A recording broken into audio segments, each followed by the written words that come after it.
What's going on, everyone? My name is Brent Schrimer. I run the See You Dude YouTube channel, and I'm here to talk to you guys about something that I love doing all the time, and that's how to catch redfish using cut bait. I'm gonna break this down into 4 parts. What works good as cut bait, where you can get it, where you can find the redfish, and my favorite rigs when using cut bait. Redfish are not too picky when it comes to the cut bait. What I like to throw the majority of the time is either pinfish, mullet, ladyfish, or big thread fins or pilchards. A lot of times local bait shops will have those options either live or frozen available for you to pick up, or you could go out and try and catch them on your own. For pinfish, you could either set a pinfish trap ahead of time, try and cast net them, or you could use a sabiki rig and maybe tip it with a little shrimp or a little squid. For mullet, you're gonna have to cast at them or snag them if you want.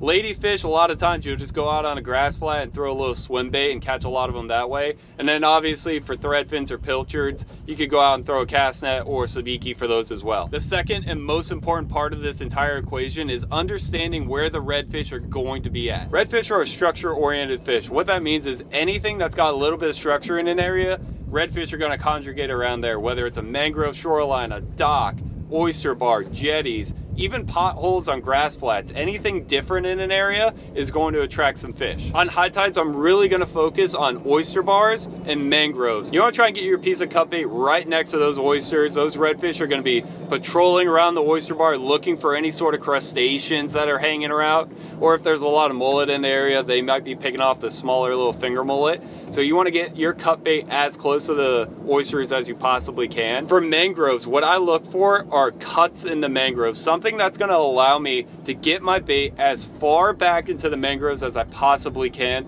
because at a high tide, especially in the hot summer days that we're about to experience here in the Tampa Bay area, those redfish are going to try to get out of the sun as much as they can into the shade and the structure of those mangroves. So some area that's got an opening in the mangroves is going to be a good opportunity for you to get your bait where the redfish are going to be. You just have to make sure you have really accurate casting, or else you're going to be fishing for squirrels a lot of the time. On the lower parts of the tide, I'm really going to focus on docks and deeper little potholes on grass flats. Something that's a little bit deeper than the area around it that could hold some fish, but it still has that structure. And when I'm throwing cut bait, a lot of times you're gonna get some of these bigger fish, so I want a little bit more backbone, especially if you're fishing around some heavy structure. You don't want to get broken off.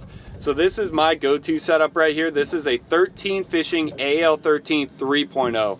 13 fishing uses a point system instead of like the 1000 system that a lot of the other companies use. So their 3.0 reel is like a 4000 size reel in any other company.